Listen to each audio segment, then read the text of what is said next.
네, 7번째 강의입니다. 우리는 지금 주기율표의 특징에 대해서 알아보고 있고요. 이전 강의에서는 주기율표에서 금속의 부분과 비금속의 부분을 알아보았고 그들의 특징에는 어떤 것들이 있는지 얘기를 했었습니다. 자, 우리는 주기율표의 특징으로서 총 5가지를 알아봐야 한다라고 이미 얘기했었는데요. 첫 번째는 우리가 이미 얘기했던 금속, 그 다음에 두 번째 비금속이 있었어요. 그냥 간단하게 쓸게요. 그 다음에 세 번째는 알칼리 금속이라고 하는 게 있고 네 번째는 할로젠 원소, 마지막으로 비활성 기체라고 해서 5가지의 특징을 여러분들이 위치와 내용까지 모두 다 기억을 해주셔야 되는데 2개는 이미 했고 이번 시간에는 알칼리 금속과 할로젠 원소와 비활성 기체 요 3가지에 대해서 마무리를 하자고요. 그 전에 우리가 저번 시간에 했던 얘기 잠깐 다시 해보면 자, 지금 이미 주기율표가 그려져 있습니다. 이때 세로줄의 이름을 뭐라고 했고 그쵸, 세로줄의 이름을 족이라고 얘기했었고요. 그 다음에 가로줄의 이름을 뭐라고 했고 그쵸, 가로줄은 주기라고 했습니다. 총 7주기가 있었고요. 족은 18족이 있었거든요. 그래서 맨 왼쪽부터 1족, 2족, 그 다음이 뭐야? 그저 3족 아니라고 했어요. 13족, 14족, 15족, 16족, 17족, 18족 이렇게 우리가 족을 센다라고 했었습니다. 그래서 여러분들은 주기 뭐 1주기, 2주기, 3주기, 4주기 그걸 세는 일은 별로 없어. 근데 족의 이름을 부르는 건 많기 때문에 1, 2, 그 다음에 13, 14, 15, 16, 17, 18족이라고 부르는구나. 요건 좀 기억을 하실게요. 자, 우리 족끼리 같은 거 뭐가 같다고 했어요? 뭐의 개수? 그죠? 족끼리는 원자과 전자의 개수가 같다고 했어요. 그래서 1족은 1개, 2족은 2개, 차례대로 3개, 4개, 5개, 6개, 7개, 마지막 거. 이 18족 원소들은 원자과 전자가 몇 개다? 그죠? 18족은 원자과 전자 0개라고 얘기했었어요. 이따 다시 한번 얘기할 거예요. 그 다음에 가로줄 우리가 주기라고 하는데 주기에서는 뭐의 개수가 같다? 그죠? 주기에서는 전자 껍질의 개수가 같다라고 얘기했었습니다. 그래서 첫 번째 줄은 1개, 두 번째 줄은 2개, 세 번째 줄은 3개 이런 식으로 껍질의 개수가 늘어난다라고 얘기했었네요.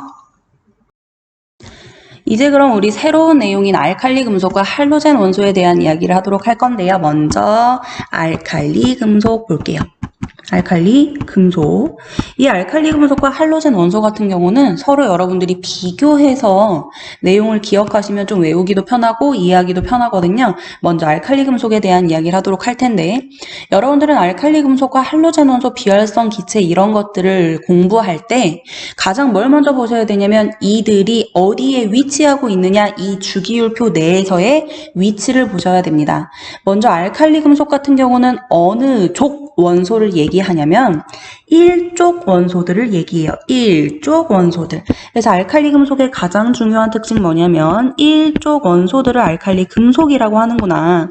우리가 이전 시간에 주기율표의 왼쪽 부분을 금속이라고 했어, 비금속이라고 했어. 그래서 왼쪽 부분은 금속, 오른쪽 부분은 비금속이라고 했는데 상대적으로 이 1족은 왼쪽에 있으니까 당연히 금속이야. 그 중에서도 이 1족 아이들만 알칼리 금속이라고 부르는구나 이고요. 근데 이 1족에 맨 위 봐봐. 뭐 있어? 얘가 누구예요? 그죠? 얘 수소거든요. 수소는 금속이게 아니게? 얘들아 수소는 어디에 있니? 그죠? 공기 중에 막 떠다니고 있을 거 아니에요? 주로 기체 상태로 존재하거든요. 막 기체가 반짝반짝거리고 막 우리가 전기통하고 그런다 했어요. 그죠? 그러지 않는다 했거든요. 이 알칼리 금속은 1족 원소라고 하는데 여기에서 수소는 낀다 안 낀다? 그죠? 안 낀다. 수소는 제외해 주셔야 합니다. 그래서 알칼리 금속의 가장 대표적인 아이들 여기 보시면 리튬, 나트륨, 칼륨 있거든요. 적어볼게요. 알칼리 금속의 대표적인 아이들 리튬, 나트륨, 칼륨 이렇게 3가지만 그냥 적도록 하겠습니다. 자, 어쨌든 알칼리 금속이라고 되어 있기 때문에 얘도 금속과 같은 성질을 똑같이 가져요. 그래서 금속의 특징 뭐 있었다? 그저 반짝반짝 빛난다. 광택이 있었고요. 그 다음에 얘네 고체다, 액체다, 기체다. 그죠? 당연히 금속이니까 얘네는 고체야. 우리가 액체 금속이 있다고 얘기하진 않거든. 뭐 기체 금속이 있다고 얘기하진 않거든. 그래서 고체고. 이 알칼리 금속은 상대적으로 굉장히 물러요. 연하다는 소리입니다. 무르다라고 표현을 하는데 굉장히 연하기 때문에 얘는 칼로 자르면 간단하게 잘릴 수 있어요. 좀 그렇긴 하지만 그냥 칼로 잘림 이라고 쓸게요. 자, 어쨌든 매우 무르다는 소리야. 그래서 여러분들은 이렇게 알루미늄 호일 같은 걸 생각하시면 되는데요. 아, 그 정도로 무른 아이들이구나 라고 보시면 됩니다. 자, 여기까지는 우리가 저번 시간에 했던 내용이랑 뭐 별반 다를 게 없어. 지금부터 하는 내용이 매우 중요합니다. 이 알칼리 금속은 몇 쪽 원소다. 그저 1쪽 원소다 라고 얘기했었습니다. 이 알칼리 금속을 우리가 특징을 이야기하기에 가장 중요한 거 뭐가 있냐면 원자과 전자의 개수를 먼저 파악을 해 주셔야 해요.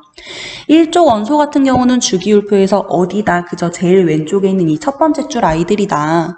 이 첫 번째 줄 아이들은 원자과 전자가 모두 몇 개라고 했다. 그죠? 우리 아까 맨 처음에 얘기했잖아요. 1개, 2개, 3개, 4개, 5개, 6개, 7개까지 차례대로 가면 된다고 했잖아. 따라서 이 1쪽 원소인 알칼리 금속의 원자과 전자는 1개라고 이야기하시면 됩니다. 우리 가장 대표적으로 나트륨만 한번 볼게요. 나트륨 몇 번에였어? 그죠? 얘 11번에예요. 11번이면 전자가 몇 개짜리야? 11개짜리잖아? 그럼 첫 번째 껍질에 2개, 두 번째 껍질에 8개, 그럼 마지막에 몇 개 남아? 그래서 1개 남아요. 그래서 우리는 이 마지막에 남은 1개를 원자과 전자라고 하고, 이 첫 번째 줄에 있는 요 아이들은 모두 다 원자과 전자가 1개씩이라고요. 근데 이 가장 겉에 있는 껍질에 전자가 총 몇 개가 차야 안정하다고 했니? 그죠? 전자가 8개가 차야 안정하다라는 표현을 사용을 했었어요. 근데 이 나트륨 같은 경우는 가장 겉껍질에 몇 개가 있냐면 1개밖에 없잖아. 얘 안정해요? 불안정해요? 그죠? 1개밖에 없으니까 얘는 굉장히 불안정한 애야. 얘가 안정해지려면 그 껍질에 몇 개가 차야 안정해질까? 그죠? 원래 가장 겉껍질에 1개 있으니까 총 7개가 더 채워져야만 얘는 안정한 상태가 될 거거든. 그러면 얘 같은 경우는 7개를 어디서 주워오는 게 편할까? 아니면 그냥 내가 갖고 있는 1개를 버리는 게 편할까? 그죠? 그냥 내가 갖고 있던 이 1개 이 쪼가리를 버려버리는 게 편할 겁니다. 그래서 이 알칼리 금속의 가장 중요한 첫 번째 특징은 뭐냐면 얘가 가지고 있는 원자과 전자 1개를 잃어버리기 쉬운 애예요. 얘는 이 1개를 버려야만 자기가 안정해질 수가 있거든요. 그래서 자기가 가지고 있는 이 1개의 원자과 전자를 자꾸 버리려고 하는 성질이 있어서 전자 1개를 잃기 쉽다라고 표현을 합니다. 근데 이때 우리가 전자를 얻거나 잃는 상태를 뭐라고 하니? 자, 이거 조금 어려워요. 여러분들 15세 때 배웠어요. 원소는 원소인데 이 원소가 전자를 잃거나 전자를 얻어요. 그럼 더 이상 얘는 원소가 아니거든. 이런 애들을 뭐라고 부르냐면 우리가 이온이라고 불러. 그래서 얘는 전자를 얻거나 잃은 아이들을 우리가 통틀어서 이온이라고 부르는데 이 알칼리 금속 같은 경우는 전자 1개를 잃었어요. 그럼 전자 우리가 마이너스라고 쓰잖아요. 이 전자가 원래 1개 있었는데 전자가 없어지는 거야. 그럼 상대적으로 이 자리는 플러스일 것 같아, 마이너스일 것 같아. 그죠? 마이너스가 있다가 사라졌기 때문에 우리는 이 자리가 마치 플러스처럼 보인다라고 생각을 하는 거지. 그래서 전자가 1개 있었는데 전자가 사라졌어. 그래서 이러한 이온을 뭐라고 부르냐면 마치 플러스처럼 보인다. 그래서 양이온이라고 부릅니다. 그래서 전자 1개를 잃기 쉬움, 다른 말로 뭐라고 부르냐면 양이온이 되기 쉬움이라고 정리할 수 있어요. 이거 엄청 중요해. 또 별폭탄 나간다. 꼭 기억해야 돼요. 이 원자과 전자가 1개이기 때문에 1개를 버려서 안정해지려는 성질 때문에 얘는 전자 1개를 잃고 양이온이 되기 쉽구나 라고 하는 거예요. 자, 그 다음에는 어떠한 특징이 있냐면 이 나트륨, 그 다음에 리튬, 그 다음에 칼륨, 이런 아이들은 우리가 구별을 해야 될 거 아니야. 금속은 금속인데 우리가 그냥 눈으로 볼 때는 다 똑같이 반짝반짝한 것이 금속같이 생겼어. 그래서 얘네를 구별을 할 때는 뭘 보냐면 불꽃 반응색이라는 걸 봅니다. 불꽃 반응. 그건 뭐냐면 이 금속을 갖다가 이렇게 토치, 가스 이렇게 나오는 거 있잖아. 불 나오는 거. 그거 갖다가 얘네를 불로 이렇게 지지면 안 돼. 불로 이렇게 태운다 해야 되나? 어쨌든 불로 갖다가 이렇게 금속을 이렇게 대고 있어요. 그럼 얘네가 파바바박 튀면서 뭔가 특별한 색깔을 나타낸단 말이에요. 그걸 우리가 불꽃 반응 색이라고 얘기합니다. 이것도 역시 여러분들이 15세 때 배우셨을 텐데 이 나트륨 같은 경우는 불꽃 반응색이 무슨 색이야? 그죠? 노란색. 여러분들 외웠던 기억이 있을 거예요. 리튬 같은 경우는 빨간색, 그 다음에 칼륨 같은 경우는 보라색이라고 얘기하는데 이걸 굳이 지금 외우실 필요는 없어. 그냥 알칼리 금속은 불꽃 반응색을 통해서 우리가 구별을 할 수 있구나 정도만 보시면 됩니다. 자, 그리고 이 알칼리 금속은 뭐와 반응을 잘하냐면요. 얘는 금속의 일종이기 때문에, 금속이기 때문에 물과 반응을 매우 잘합니다. 그리고 산소와도 반응을 잘해요. 이것도 좀 중요한 내용인데 반응 잘함이라고 쓸게요. 먼저 산소 보자. 자, 얘들아, 우리가 금속을 공기 중에 이렇게 올려놔요. 그럼 저번 시간에도 잠깐 얘기했는데 이 금속을 공기 중에 올려놓으면 어떻게 된다 했어? 그죠? 녹슨다고 했잖아요. 그래서 광택이 계속 유지된다, 사라진다? 그죠? 이 산소와 접촉을 하면 광택이 사라진다라고 얘기했어요. 그걸 우리가 그냥 쉽게 녹슨다고 얘기해. 이때 산소와 결합한 금속의 이름을 뭐라고 하냐면 산소와 결합했다 그래서 산화물이라고 얘기해. 얘는 그냥 녹슨 금속이라고 생각하시면 됩니다. 산소와 반응했을 때 알칼리 금속은 녹쓰는구나 정도로만 기억하시면 된다라고 하는 거고, 우리가 좀 어렵게 생각하는 게 뭐냐면 물과 접촉했을 때 알칼리 금속의 반응입니다. 자, 예를 들어 비커에다가 물을 이렇게 넣어. 그리고 나트륨이라고 하는 금속을 퐁당하고 집어넣는다? 그럼 어떤 현상이 일어나게? 어디서 들어봤을 수도 있어. 어떻게 될 것 같니? 여기에다 나트륨이라는 금속을 집어넣잖아? 그러면 여기에 나트륨이 퐁당하고 들어오자마자 이 주변에서 막 이렇게 기포가 발생해. 파바바박 하고 기포가 막 올라온단 말이야. 요걸 꼭 기억을 하셔야 돼요. 이 물 속에 나트륨, 리튬, 칼륨이라고 하는 알칼리 금속을 집어넣으면 기포가 발생한다. 뭐 거품 발생이라고 생각하셔도 상관없어요. 근데 이때 이 기포가 어떤 성분인지를 반드시 아셔야 되는데 이때 나오는 기체가 누구냐면 수소기체가 나와요. 수소기체 발생. 자, 다시 한번 물 속에 알칼리 금속을 집어넣어요. 그럼 이 주변에 기체가 막 발생하는데 그 기체의 주인공이 바로 수소기체다라고 하는 겁니다. 알칼리 금속을 물에 집어넣으면 수소기체 발생 매우 중요하니까 이것도 꼭 기억을 해주시는데요. 자, 그러면 이 물 속에 들어있던 수소기체가 바깥으로 나오는 거잖아. 그러면 이 수소기체가 발생하고 난 후에 이 물은 산성이게, 중성이게, 염기성이게? 이거 너희 16세 때 배웠던 거다. 자, 물속에 있는 수소가 밖으로 튀어나와. 그러면 얘는 산성 뛸 것 같아? 염기성 뛸 것 같아? 물론 중성은 아니야. 뭘 뛸까? 그쵸, 얘는 염기성을 띌 거예요. 자, 혹시 기억나시는지 모르겠는데 물속에 수소 이온이 많이 들어있으면 산성이에요. 그리고 이 물속에 수산화 이온이 많이 들어있으면 염기성입니다. 근데 지금 이 경우에는 물속에 수소가 있었는데 이 수소가 튀어나오는 거잖아. 그럼 물속에 있던 수소 이온이 점점 줄어드는 거야. 그래서 얘는 점점 염기성이 될 겁니다. 내가 지금 얘기한 산성, 염기성, 수산화 이온 이런 거 다 몰라도 돼. 다 몰라도 되는데 물속에 알칼리 금속을 집어넣으면 수소 기체가 발생해서 얘는 최종적으로 염기성이다. 이건 꼭 기억을 하셔야 한다고요. 자, 그럼 얘가 염기성인지 산성인지 우리는 어떻게 알 수 있냐면 이제 지시약이라고 해가지고 페놀, 탈, 레인 용액이라고 하는 게 있어요. 이 페놀프탈레인 용액은 이 물이 산성이냐 중성이냐 염기성이냐를 알려주는 앤데요. 이 페놀프탈레인 용액은 유일하게 붉은색으로 변할 때가 있어. 그게 산성일 때게 염기성일 때게? 자, 기억나니? 그죠? 이 페놀프탈레인은 어디에서만 붉게 변하냐면 바로 염기성일 때만 붉게 변합니다. 이 물에다가 우리가 지금 금속을 집어 넣었잖아. 그리고 나서 이제 부글부글 끓었어. 여기에다가 페놀프탈레인 용액을 이렇게 조금씩 몇 방울 집어 넣잖아. 그러면 얘는 붉게 변한다고 안 변한다고? 그죠? 붉게 변한다고요. 왜냐면 페놀프탈레인 용액은 염기성에서만 붉게 변하니까요. 자, 좀 어렵죠? 이 부분 잘 기억하실게요. 알칼리 금속 같은 경우는 전자 한 개를 잃기 쉬워서 양이온이 되기 쉽습니다. 이 알칼리 금속은 물과 산소와 반응을 잘 하는데 산소와 반응했을 땐 그냥 녹슬고 끝나요. 근데 물과 반응했을 때는 무슨 기체를 발생하냐면 수소 기체를 발생한다고요. 근데 수소 기체를 발생하고 난 후에 이 물은 염기성으로 변하고요. 염기성으로 변하고 났을 때 페놀프탈레인 용액을 집어넣으면 붉은색으로 변하는구나 라고 정리하시면 됩니다. 자, 이 알칼리 금속 중에서도 반응을 유난히 잘하는 애가 있고요. 반응을 유난히 덜 하는 애가 있거든요. 그걸 우리가 반응성이라고 얘기하는데, 자, 우리가 지금 알고 있는 알칼리 금속 리튬, 그 다음에 나트륨, 그 다음에 칼륨 이렇게 세 가지가 있거든요. 얘네 중에 어떤 애가 물속에 들어갔을 때 반응을 미친 듯이 더 잘하겠느냐 이거야. 누가 반응 더 잘할까? 자, 리튬, 나트륨, 칼륨 중에 그저 칼륨이 반응 제일 잘해요.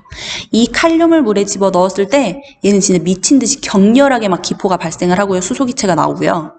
나트륨은 두 번째니까 그냥 얘는 적당히 미친 듯이 나와.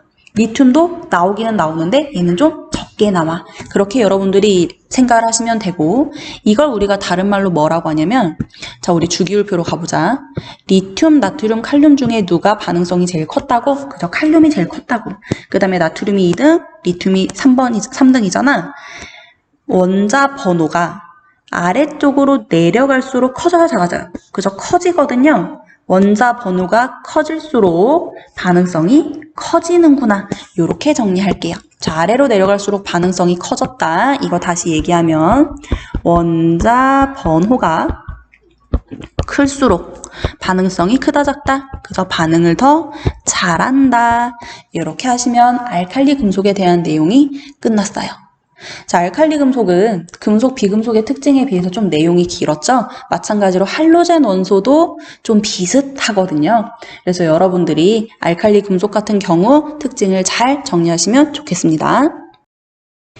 이번엔 할로젠 원소에 대한 이야기를 하도록 할게요. 주기율표가 좀 깔끔해졌죠? 여러분들은 이미 그렸던 주기율표에 표시하셔도 괜찮습니다. 저 같은 경우는 아까 여러분들이 보셨다시피 너무 지저분해져서 새로 다시 한번 썼어요. 자, 이 할로젠 원소 같은 경우는 영어라서 읽는 사람에 따라서 또는 교재에 따라서 할로겐 원소라고 하는 책들도 있거든요. 우린 그냥 할로젠 원소라고 할게요. 여러분들도 할로젠 원소라고 해주세요. 자, 이 할로젠 원소 같은 경우는 알칼리 금속과 비교해서 보시면 좋다라고 미리 말씀드리고요. 우리 알칼리 금속 같은 경우는 아까 주기율표에서 어떤 위치였어요? 몇 쪽 원소? 그죠? 1쪽 원소, 요거 수소를 제외한 1쪽 원소를 우리가 알칼리 금속이라고 얘기했었거든요. 반면에 이제 할로젠 원소에 대한 이야기를 볼게요. 자, 할로젠 원소 같은 경우는 여기에다 하면 꼭 알칼리 금속 특징 같잖아. 알칼리 지워. 자, 이 할로젠 원소 같은 경우는 몇 쪽 원소를 의미하냐면 얘는 17쪽 원소를 할로젠 원소라고 부릅니다. 17쪽 같은 경우 이 주기율표에서 몇 번째 줄이야?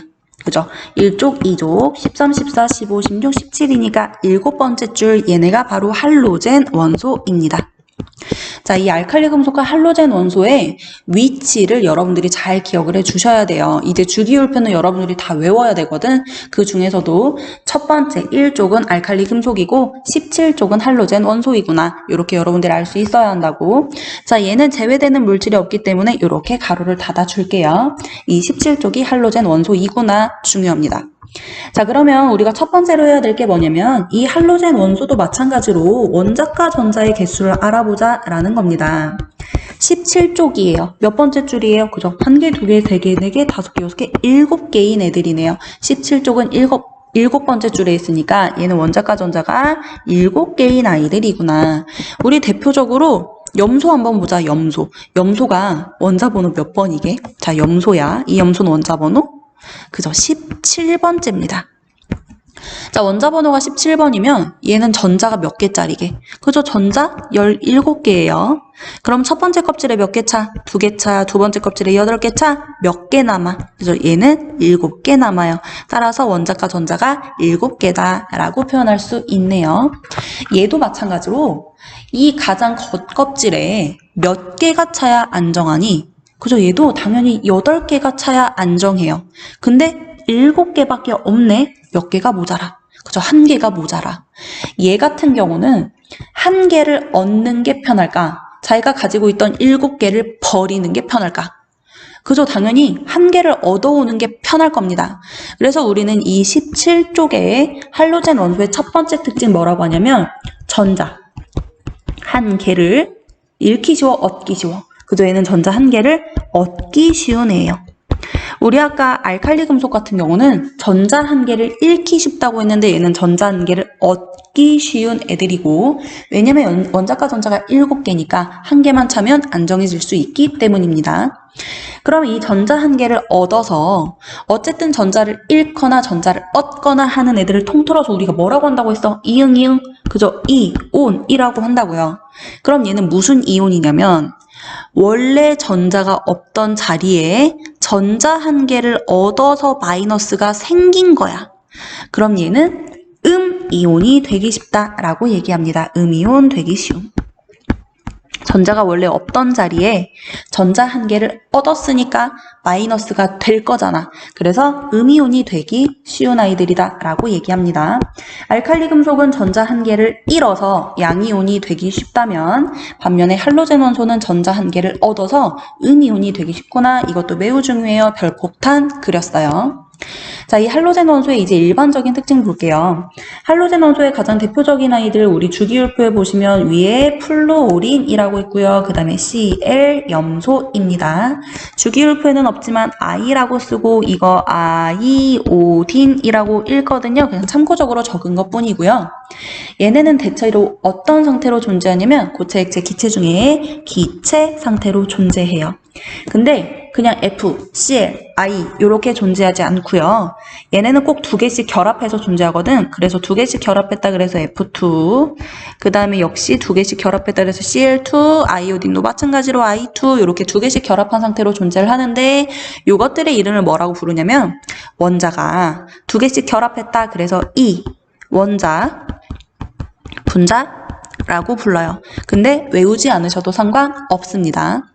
어쨌든 이 할로젠 원소는 기체 상태로 존재하는데 얘네는 각각 독특한 색깔을 가지고 있대요. 그래서 우리가 뭐 플루오린이랑 염소랑 아이오딘을 구별한다 라고 얘기하는데 굳이 중요한 사항은 아닙니다. 그냥 여러분들은 이 할로젠 원소는 전자 한 개를 얻기 쉬운 애들이구나 요 정도로만 일단 보실게요. 자, 그 다음 중요한 특징이 나와. 이 할로젠 원소는 누구와 반응을 잘 하느냐 이걸 꼭 기억을 하셔야 되는데 이 할로젠 원소는 유난히 반응을 잘하는 애들이 있어. 그게 누구냐면 금속이야. 금속 중에서도 알칼리 금속이랑 반응을 매우 잘해요. 그 다음에 또 누구와 반응을 잘하냐면 수소와 반응을 잘해. 수소와 반응 잘함. 자, 대표적으로 볼게요. 알칼리 금속에서 우리가 제일 많이 알고 있는 게 누구냐면 나트륨이야. 그래서 우리가 소금 먹을 때 항상 나트륨 먹는다는 얘기 하잖아요. 그래서 나트륨이 제일 유명해요. 그리고 할로젠 원소 중에 제일 유명한 게 누구냐면 염소. 그래, 염소 이름 많이 들어봤잖아요. 그러면 이 염소가 금속이랑 반응을 했어. 그럼 결합을 하거든요. 그래서 만들어진 애가 누구냐면 얘네들을 합쳐. 그러면 NaCl이라는 애가 되고요. 이거 이름 뭐라고 읽어? 그죠? 염화 나트륨이라고 읽잖아요. 이거 누구의 원료야? 우리가 맨날 먹고 사는 거. 그죠? 소금. 그게 바로 할로젠 원소와 알칼리 금속이 반응해서 결합해서 만들어진 원소입니다. 아니, 물질입니다. 같은 방법으로 수소, 우리 원소기호 뭐 써요? 그죠? H 쓰잖아요. 그럼 H랑 역시 또 우리가 잘 알고 있는 할로젠 원소인 Cl, 염소 볼게요. 자, 수소와 염소가 결합을 한대. 자, 반응을 해서 결합을 했어. 그래서 생성된 애가 누굴까? 그죠? 그대로 붙여주시기만 하면 돼. HCl이라고 쓰는데 이거 염화수소 또는 두 글자로 뭐라고 읽게? 염산이라고 읽어요. 많이 들어봤죠? 자, 여러분들이 많이 알고 계시는 염화 나트륨과 염산은 왜 만들어졌냐면 할로젠 원소가 금속과 수소랑 결합을 잘 하기 때문입니다. 매우 중요해요. 우리 알칼리 금속 같은 경우는 물과 산소와 반응을 잘 했다면 할로젠 원소 같은 경우는 금속과 수소와 결합을 잘하는구나. 요거 꼭 기억을 해주시고 여기에서 우리는 뭐 하나 더 얘기할 거냐면 이 수소와 결합했을 때의 요걸 좀 더 볼게요. 자, 이 수소와 할로젠 원소가 결합을 했잖아. 얘를 어디에다가 녹일 거냐면 물에 녹여. 물에 넣는 거야.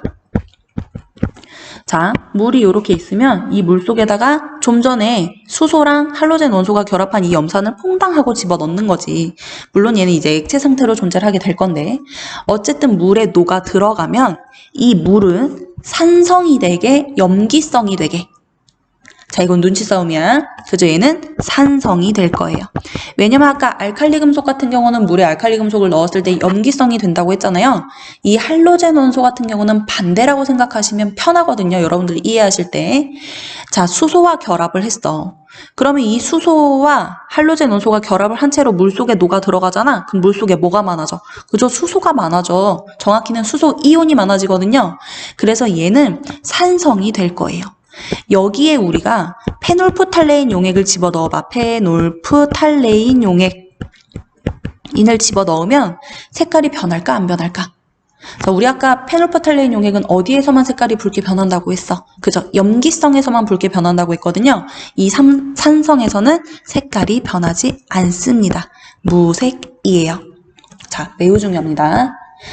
이 할로젠 원소는 수소와 반응을 잘해. 그래서 결합을 할 거야. 그래서 결합한 상태 그대로 물속에 집어넣어. 그러면 이 물이 무슨 상태로 변하냐면 산성 상태로 변한다고요. 이 산성인에다가 우리가 페놀프탈레인 용액을 집어넣으면 절대 색깔이 변하지 않는구나 기억하시고요. 자, 이 할로젠 원소도 마찬가지로 반응성 비교해 볼게요. 나 지금 뭐라고 쓴 거니? 자, 반응성 비교해 볼게요. 자, 이 할로젠 원소 같은 경우는 위로 올라갈수록 반응을 잘할까요? 반대로 아래로 내려갈수록 잘할까요? 자, 알칼리 금속은 아래로 내려갈수록 반응을 잘했어요. 할로젠 원소는 반대니까, 그죠? 위로 올라갈수록 반응을 잘합니다. 그래서 플루오린이 반응성 제일 크고요. 그 다음에 염소, 그 다음에 아이오딘이라는 거. 이것도 우리가 정리를 하시면 위로 올라갈수록 반응을 잘해. 그럼 원자 번호가 커지는 거야, 작아지는 거야? 그죠? 원자 번호가 작아질수록 반응성이 커지는구나. 알칼리 금속이랑 반대구나 라고 정리하실 수 있겠네요. 자, 이제 마지막 비활성 기체 볼게요. 이건 매우 짧아요. 자, 비활성 기체의 활성은 말 그대로 활성화되었다, 활발하다 라는 뜻이에요. 근데 원소들이 뭔가 활발하다 라는 건 뭐냐면 반응을 잘 한다 라는 소리입니다. 다른 애들이랑 뭐 접촉을 하거나 결합을 하거나 아니면 뭔가 반응해서 변하거나 이런 것들을 우리가 활성화되어 있다 라고 얘기하는데, 얘는 활성 앞에 뭐가 붙었냐면 B자가 붙었어. 그럼 활성화됐다는 소리야, 안 됐다는 소리야? 그저 활성화가 안 됐다는 소리입니다. 그러면 비활성이라고 하는 건 반응을 잘한다는 소리일까, 반응을 잘 안 한다는 소리일까? 그저 활성화되지 않았으니까 반응을 잘 안 한다는 소리입니다. 이걸 알고 먼저 주기율표로 갈게요. 이 비활성 기체 같은 경우는 주기율표에서 어디일까? 자, 첫 번째 줄부터 여덟 번째 줄까지 있는데 비활성 기체는 어디 줄이냐면 이 맨 마지막 줄, 요 줄을 우리가 비활성 기체라고 부르는 줄이에요. 자, 이 맨 마지막 줄은 몇 쪽 원소입니까? 그죠? 얘는 몇 쪽 원소이냐면 18쪽 원소를 얘기합니다. 자, 이 18쪽 원소 같은 경우도 우리는 항상 뭐부터 따져줘야 되냐면 원자과 전자를 먼저 따져주셔야 돼요. 우리 18쪽 원소 원자과 전자 몇 개라고 했었니? 8개니? 그죠? 아니죠. 우리 0개라고 얘기했었어요. 자, 우리 네온 한번 볼게요. 네온. 이 친구는 몇 번이냐면 10번 아이예요. 그래서 첫 번째 껍질에 2개가 차고 두 번째 껍질에 8개가 차고 끝이야. 얘는 마지막 껍질에 8개가 꽉 찼죠? 이렇게 꽉 찼을 때는 우리는 원자과 전자라는 표현을 사용하지 않는다고 했어요. 꽉 찼을 때는 원자과 전자는 0개입니다 라고 얘기한다고요. 같은 방법으로 아르곤도 한번 볼까요? 자, 아르곤은 18번이에요. 그럼 첫 번째 껍질에 2개 차요, 두 번째 껍질에 8개 차요, 마지막 껍질에 몇 개 차요? 역시 8개 차요. 얘도 꽉 찼어요. 이럴 때 원자과 전자 0개라고요. 같은 방법으로 헬륨 볼까? 헬륨 원자 번호 2번이에요. 얘는 첫 번째 껍질에 2개 차고 땡이야. 첫 번째 껍질엔 2개까지밖에 못 넣거든. 2개 꽉 찼어요. 역시 원자과 전자 0개라고요. 자, 내가 지금 계속 반복적으로 얘기했는데요. 네온 꽉 찼어요. 아르곤 꽉 찼어요. 헬륨도 꽉 찼어요. 이 원소들이 반응을 하는 이유는 뭐냐면 자기가 안정해지려고 반응을 하는 거거든요. 근데 얘네는 이미 8개 2개가 꽉 차서 이미 안정해. 그걸 여러분들이 체크하시는 게 매우 중요합니다. 비활성 기체의 특징은 안정한 상태라는 거예요. 안정한 이유는 뭐냐면 껍질이 꽉 찼고 다시 이야기하면 원자과 전자가 연계이기 때문입니다. 그럼 얘는 이미 더할 나위 없이 너무 안정하고 너무 평안해. 그럼 반응을 잘한다 안 한다? 그저 얘는 이미 안정한 상태이기 때문에 반응을 하지 않습니다. 반응하지 않은. 반응을 아예 안 한다고 해도 되고요. 여러분들 뭐 문제 같은 거 푸시다 보면 반응을 거의 안 함이라고도 표현하거든요. 거의 안 하는 거나 반응을 하지 않는 거나 둘 다 반응하지 않는다는 소리이기 때문에 그냥 같은 소리라고 기억하시면 돼요. 비활성 기체는 요게 끝이에요. 매우 간단하죠? 원자과 전자가 연계이기 때문에 안정해서 반응을 하지 않는구나 라고 정리하시면 됩니다. 자, 이번 시간은 좀 내용이 길었어요. 여러분들이 알칼리 금속과 그 다음에 할로젠 원소와 비활성 기체 이렇게 세 가지 배웠는데요. 알칼리 금속과 할로젠 원소는 서로 반대 내용이 많기 때문에 여러분들이 비교해서 다시 한번 정리해 주시고 이번 시간에도 고생 많으셨습니다. 다음 시간에는 이온 결합과 공유 결합이 무엇인지 얘기하도록 하겠습니다. 수고하셨습니다.